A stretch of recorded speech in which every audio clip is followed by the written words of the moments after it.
What's up, y'all? Focus Daily Show. All right. First of all, I like to begin this show giving all praise to the Most High and His Son Jesus Christ. It's through them that I am being sent to offer this truth as a chance for grace and redemption.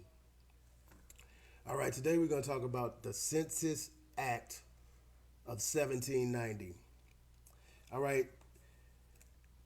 Last show, we talked about this blank slate that they had created through legislature such as the Articles of Confederation, which allowed them to set a foundation for this new world that they were creating. A lot of people talk about a new world order. Well, this new world order been in effect since the 1700s. So what I'm here to do is to lay out this new world order in a new view to allow people to see the truth about the history of America. About the history of America. The truth about the indigenous children of North America. The truth about the Most High and His Son Jesus Christ and their land and their kingdom. So, this confederation began to survey the land for more undiscovered encampments of indigenous tribes, taking a census of the population when they discovered any groups. So let's go through this census a little bit. All right. Census day was August 2nd, 1790. Recently when I was reading the word, it was speaking about King David performing a census and how it was Satan himself who influenced him to perform this census. Now, I'm not saying King David was a bad guy. None of us perfect. We all make mistakes. We all make bad decisions. But my point of pointing this out is to point out that it was the devil himself who assigned census to the children of God. But let's go. Authorizing legislation.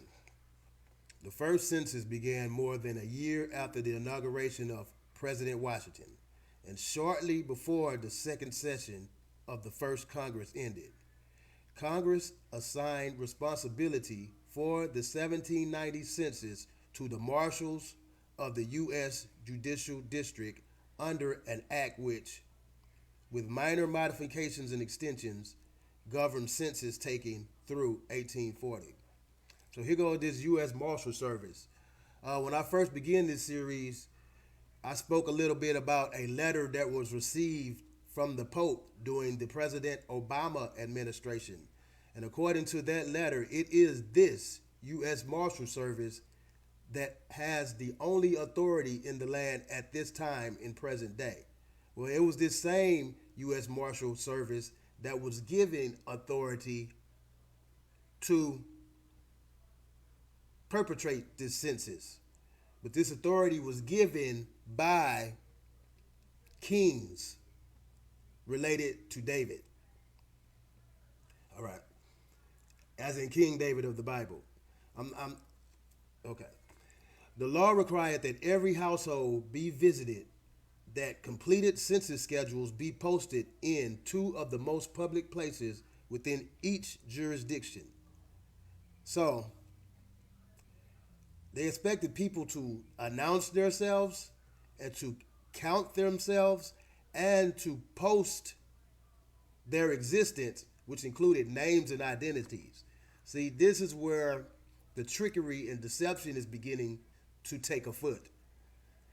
Actually, they just want names and identifications and numbers in order to know who to replace and also in order to locate any threats to this confederacy as it's being formed. This identity theft will become the main stay of these Americas. But we're going to get more into this identity theft later. All right. The two laws required that every household be visited, that completed census schedules be posted in two of the most public places within each jurisdiction, there to remain for the inspection of all concerned, and that the aggregate amount of each description of persons for every district be transmitted to the president. All right here we got a little picture of the signature card, I guess. Where they all signed. Who we see on here? John Adams, Frederick Muhlenberg, and George Washington, President of the United States. Speaker of the House, Vice President. Yeah. So these are just a few of the people who signed. Okay. A little bit more, y'all. The 6 inquiries in 1790 called for the name of the head of the family and the number of persons in each household. So you see right here, all they technically wanted was a name and a head count, allowing this Virginia company and these Confederates to have an accurate accounting of available identities and individuals who may seek to overthrow their rules. So what I'm trying to say is they wanted to know the names that was available for use, and also they wanted to be able to designate whether this family was in appliance with this new world or whether they were going to be a problem. All right, let's go into it a little more. The number of persons in each household of the following descriptions: free white males of 16 years and upwards. Now, when we get into this word white males, that gets kind of tricky because of the definition of the word white itself. There are several definitions of the word white, but one itself being holy and pure, as in children of God, the W-H-I-T. But there's also the W-I-G-H-T version of white, which means the exact opposite of holy and pure. I'm just pointing that out so later when we get into these definitions and these colors of laws and these color codes, when people roll back to this video, they can understand this with even more clarity. So, for white males of 16 years and upwards to access the country's industrial and military potential. Free white males under 16. Free white females. Free being a key word when dealing with the indigenous people of America. But like I said, when you see this word white, it might confuse you as into who exactly they speak of. But all will be revealed in time. Free white females. All other persons, including pirates, gypsies, and thugs and foreigners, and slaves or Slavics. The definition of slave varies depending on a time period and the said slave masters. Under the general direction of Thomas Jefferson, keep this guy in mind because he plays a key role in this democratic shenanigans that are being played. The Secretary of State marshals took the census of the original 13 states, plus the districts of Kentucky, Maine, and Vermont, and the Southwest Territory, or Tennessee as they was calling it at that time. Both George Washington and Thomas Jefferson expressed skepticism over the final count, expecting a number that exceeded the 3.9 million inhabitants counted in this census.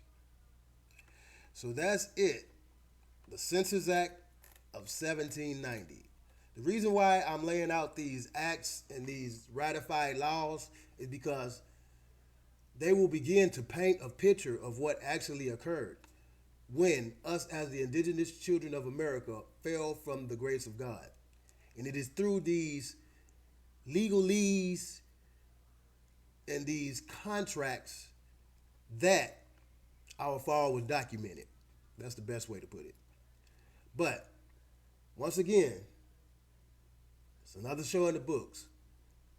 Y'all need to get out there, open up that Bible, come back home to the Lord Jesus Christ and his Father, the Most High. Time is running out, people. And this truth right here could be all our last chance for redemption and grace. But until tomorrow, until the next show, I should say, Focus Daily, y'all.